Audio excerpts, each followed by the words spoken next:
We don't talk about Goaty, no, no, no. It's too early for Goaty.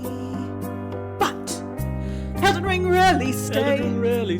We were getting hyped up and there wasn't a 9 to be seen. Critical score's what I've seen. Horizon walks in with a mischievous grin. Narco. You choosing the goat, or are we? Sorry, mi vida, go on. 7-year plague, rats I'm fighting back. When the requiem comes, your tale ends like that. Yeah, I see you're a dreamer, pushing cities and sleeper.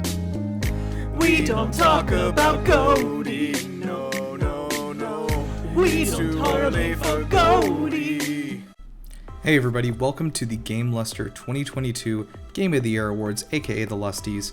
I'm your host, Nirav. Now, I know at first glance it may look like I'm Todd Howard, but I'm actually just wearing a Fallout t-shirt, so that might be what confused you. I'm thrilled to share with you today the results of our staff-wide voting for our Game of the Year Awards this year. We've got a bunch of different categories. We're going to try to honor a bunch of different games. All of these winners were selected on a weighted point system that we used internally between all the members of our staff to vote for these winners. So without further ado, let's look at who's going to take home the Lusties this year.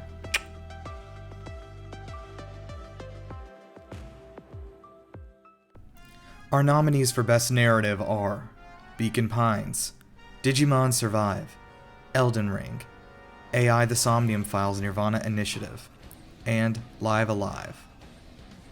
And the winner is AI The Somnium Files Nirvana Initiative, written by Kotaro Uchikoshi and developed and published by Spike Chunsoft. The sequel to 2019's AI The Somnium Files is without a doubt the funniest game I have ever played, and I'm including Yakuza. The characters are so powerfully written, so fully realized, and so well integrated into the world it is unbelievable. There is a deft skill needed when writing a grounded, realistic character with relatable motivations into a world that is so unlike our own and, frankly, so much wackier than our own.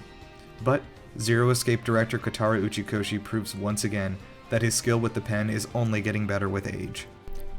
Our nominees for Best New IP are Elden Ring, Ghostwire Tokyo, Pentiment, Scorn, and Triangle Strategy. And the winner is Elden Ring from From Software and Bandai Namco. I think it's fair to say that no world since The Legend of Zelda Breath of the Wild has captivated us so strongly as From Software's latest action RPG. While rooted mechanically in their past work, Elden Ring strikes out into a brave new world with new weapons, powers, magic, lore, gods, and monsters. Oh, what's this? Ronnie sent me a potion recipe. Let's see, add George R.R. Martin's fascinating lore, the skilled map designers and artists at From Software, and director Hidetaka Miyazaki's singular vision of the lands between into a cauldron. Stir for 5 years. Produce an absolutely gigantic world of wanderlust we literally can't get enough of. Our nominees for Biggest Disappointment are Chocobo GP, Overwatch 2, Martha is Dead, Pokemon Scarlet and Violet, and Midnight Fight Express. And the winner is Overwatch 2. Overwatch was one of my favorite games of all time, and is the only competitive game I've ever really loved. Over 1,000 hours in this world, and I am left with, I guess, just memories and a lot of old skins. Despite the mechanical and gameplay improvements, Overwatch is now a shell of what it once was, entirely due to the monetization. Pay $10 to unlock the new hero, or grind for 20 hours. It's FOMO at its finest, and you know no one does FOMO like Blizzard. They've decided to break their own game just in pursuit of more cash. I would like to give Aaron Keller and the executives at Blizzard a wholehearted fuck you, and thanks for killing my most played game and resurrecting it as a zombie that keeps asking me for money. Best trailer for an upcoming space survival horror game. I thought it would be funny if we did this because there were so many things like this year. And I was right, it was funny. The nominees are The Callisto Protocol, Dead Space Remake, Ill, Pragmata, and Routine. And the winner is Pragmata. Our nominees for the Tearjerker Award are AI The Somnium Files Nirvana Initiative, Citizen Sleeper, Endling, Extinction is Forever, Fire Emblem Warriors 3 Hopes, and I Was a Teenage Exocolonist. And the winner is AI The Somnium Files Nirvana Initiative. Nirvana Initiative is full of heart, and that's why both the highs and lows of this beautiful story impacted us in a way we won't soon forget. Whether it's Ryuki and Tama's teasing sibling relationship warming our hearts, or Komeji the failed comedian's desperate attempts to connect with his children breaking them, or maybe it's Leanne and Kizzy's romance B-plot, or maybe it's the backstory of the villain Terror. Nevertheless, Nirvana Initiative gave us plenty of reasons to cry this year. We also want to take this opportunity to give a shout out to the late, great Billy Comments, a prolific young voice actor who played Terror in the Nirvana Initiative in his last ever role. Rest in peace. Speaking of which, let's move right on into Best Villain. Our nominees are Volo from Pokemon Legends Arceus, Terror from AI The Somnium Files Nirvana Initiative, Jim Ryan from Sony, Bobby Kotick's spokesperson who, just to remind you, emailed us to try to get us to take down a piece about Blizzard, and Helena Taylor. And the winner is Helena Taylor, for reasons I probably don't need to explain. For our Jolly Vibes Award, the nominees are Disney Dreamlight Valley, Kirby and the Forgotten Land, Pokemon Scarlet and Violet, Power Wash Simulator, and Stray. And the winner is Stray from Blue 12 and Annapurna. More like Annapurna, am I right? No, babe, don't leave me. Don't leave. A dark post-apocalyptic world inhabited only by robots and cats. A neon noir future where the sky is gray and humanity has fallen. And our winner for the Jolly Vibes Award. Stray promised that players would get to be a cat, and well, it delivered. Being a cat on its own is delightful, sure, but the heartwarming story of love, perseverance, and found family are just the perfect backdrop for this dreary but beautiful world. Traversing the lands and meeting these wonderful robots, other cats, and finding your way back home, wherever home is just the perfect mixture of adventure and tension that let us live in a world where your worst possible problem is fleas, if only for a few hours. Our nominees for Excellence in Diversity: AI The Somnium Files Nirvana Initiative, Citizen Sleeper, Horizon Forbidden West, I Was a Teenage Exocolonist, and New Tales from the Borderlands. And the winner is AI The Somnium Files Nirvana Initiative from Spike Chunsoft. The Somnium Files games have brought to us a wonderful litany of LGBT characters that are three-dimensional, fully realized, and written like actual humans. Mama, the skilled information broker who gets our heroes the info they need, is a gender-neutral person who uses she/her pronouns and was assigned male at birth. Renju, the shrewd corporate CEO and Mizuki's birth father, is bisexual and had a relationship with Pewter, the scientist who developed the sync machine. Beyond these characters, however, the real key here is the wonderful and powerful story of Kizzy, our ditzy but determined singer and dancer. She becomes handicapped and loses the use of her legs early on, and is incapable of doing the thing she loved the most, dancing. Her heart-rending story is not about getting better, or using some wacky technology to heal herself, but is instead about learning to love herself and her life, not despite her disability, but alongside it. Uchikoshi has once again absolutely outdone himself on character diversity. The award for Best Soundtrack. The nominees are Citizen Sleeper, Elden Ring, Kirby and the Forgotten Land, Live Alive, and TMNT Shredder's Revenge. The winner is Elden Ring. This award goes to Yuka Kitamura, Tsukasa Saito, Shoei Miyazawa, Yoshimi Kudo, and Tai Tomisawa. That's right, for the Elden Ring soundtrack, Miyazaki assembled what I can only describe as a dream team of Japanese composers. 5 of them. 5 composers worked together to combine their different styles and backgrounds to build a powerful soundtrack to accent and enhance the lands between. Perhaps the biggest compliment I can give the main theme is that it evokes the same feeling in me of epic fantasy that the Skyrim theme Dragonborn did many years ago, and just as effectively. Best with Buddies. Our nominees are Elden Ring, Fire Emblem Warriors 3 Hopes, Immortality, The Quarry, and TMNT Shredder's Revenge. And the winner is Teenage Mutant Ninja Turtles. TMNT is already a story about buddies, sure, but the Streets of Rage formula was so perfectly applied here to this beloved IP in Shredder's Revenge to create one of the best beat-em-ups of all time. Shredder's Revenge is a multiplayer game at its core, where you and buds will hop onto voice chat, grab some pizza, maybe some sodas, and sit down for a night of clocking goons together. It is just as fun with couch co-op as it is online, and honestly, sometimes you just need a night to chill out with your friends with a fun, goofy game. It's pure fun, pure collaboration, and pure bonding time. Cowabunga, dude! I feel like I somehow said that wrong. The nominees for Best Boss Fight are Millennia from Elden Ring, Rykard from Elden Ring, Renala from Elden Ring, Radahn, what was he from again? Oh yeah, Elden Ring, and then Volo from Pokemon Legends Arceus. And our winner is Radahn. While Elden Ring had many memorable boss fights, none were more so than Starscourge Radahn. The electric feeling of riding your horse into battle, leading legions of summons in, like Alexander Potfriend and Blade the Werewolf, it's beautiful. It sticks with you.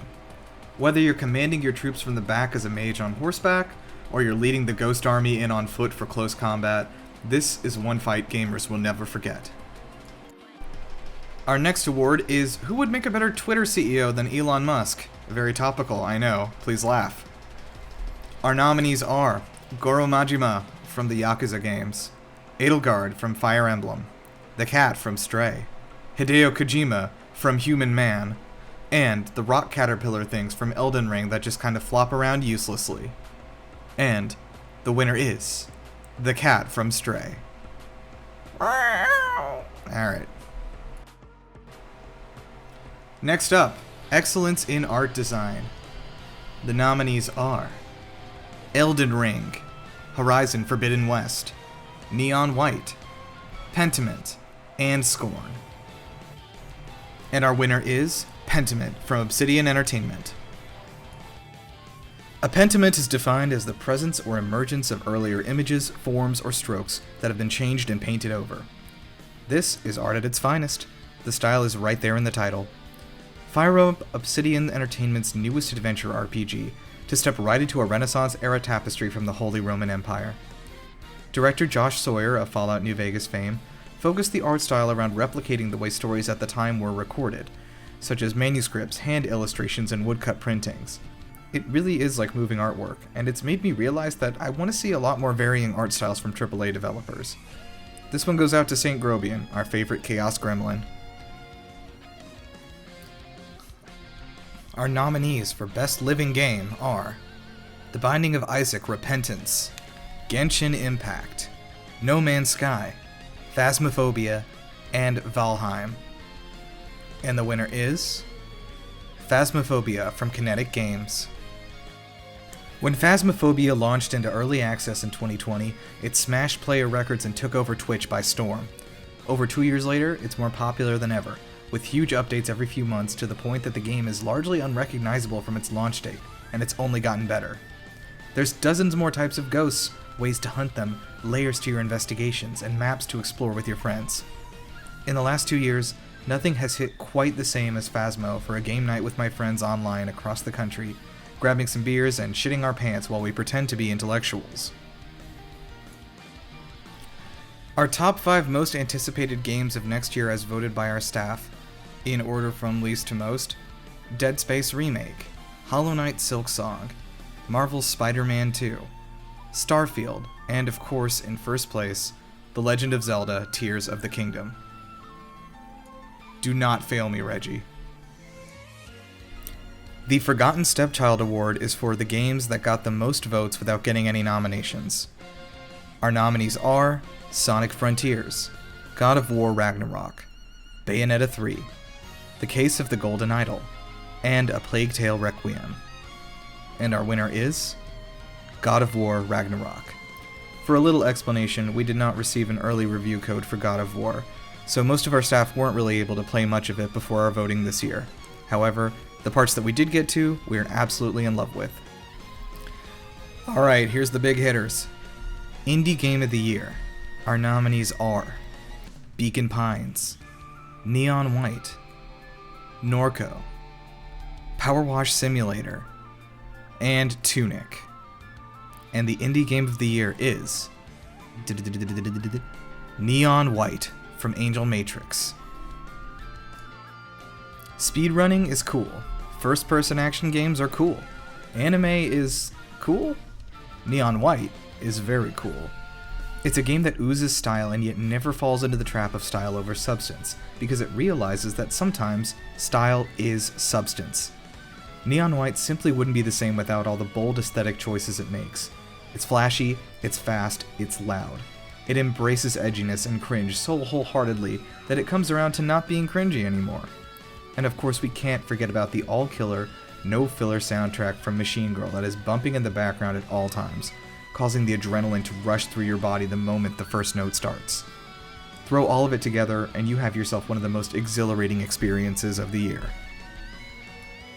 Alright guys, we made it to the big one. You still with us?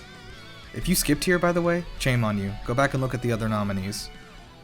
Alright, so, Game of the Year. The nominees are AI, The Somnium Files, Nirvana Initiative, Elden Ring, Kirby and the Forgotten Land, Neon White, and Xenoblade Chronicles 3. And the winner of the Gameluster Award for Game of the Year 2022 is, of course, you can already hear the soundtrack going, Elden Ring.